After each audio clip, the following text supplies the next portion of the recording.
Hi, I'm going to be doing a walkthrough of the game Zirma to help you get to grips with the basics of the game so that you can play more effectively.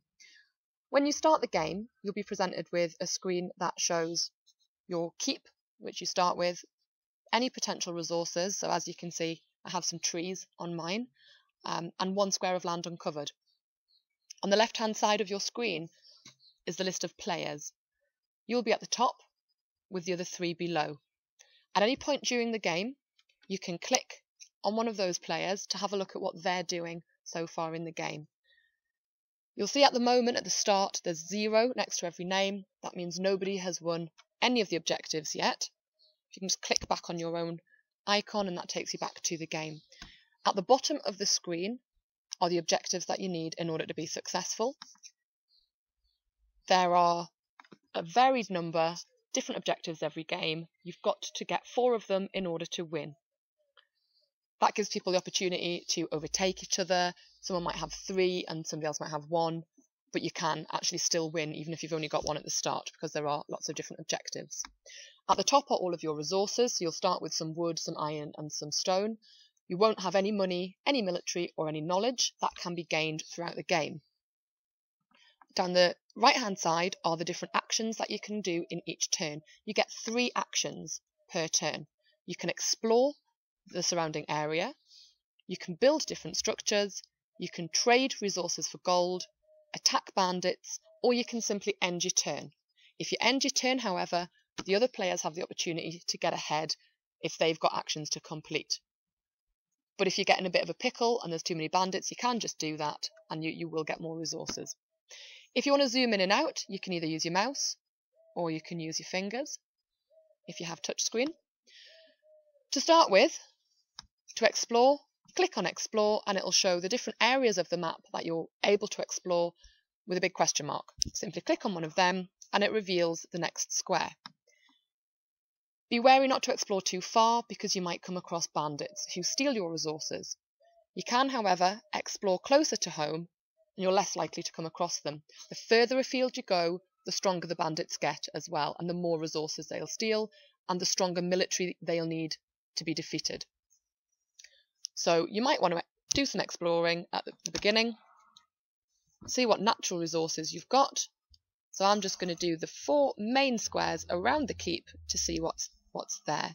As you can see from my screen, I've got lots of trees, I have some stone and some iron. So I'm in a good position at the moment to build some things in order to help produce more of these resources. So I'm going to click build now.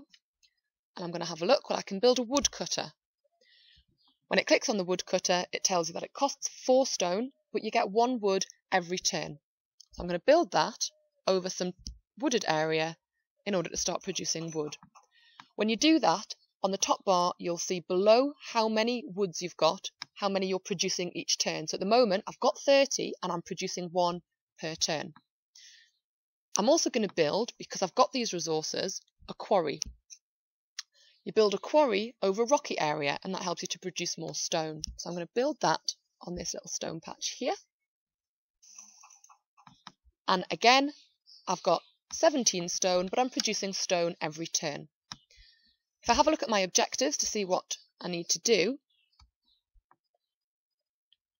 be the first to build a museum or a clock tower, explore 40 tiles, build temples, produce at least 15 iron per turn. Well, I don't have any iron being produced at the moment, so I'm going to have a look and just see what I need in order to build that.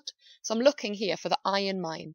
Because it's shaded, I don't have the resources yet to build it. If I have a look at it, I need 2 knowledge in order to build iron. So that's something that I need to address straight away. Again, going back to looking at the buildings that I can produce, I've got a school and a temple. A school gives me 1 knowledge per turn, so it makes sense to build that. So I'm going to do that. And you can build that anywhere, on any green part. Again, if I have a look at the temple, that might give me some knowledge.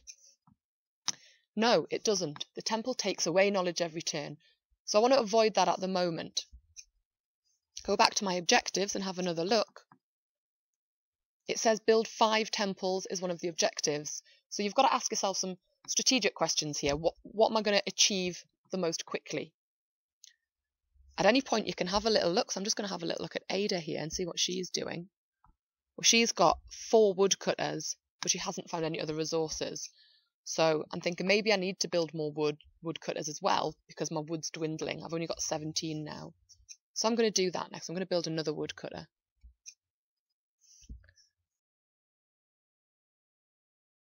I hope that's been helpful for you. Don't forget that you can play on Zirma on PCs, on tablets, and on your phone. So it is really is a cross-platform game. I hope you enjoyed the tutorial and enjoy the game.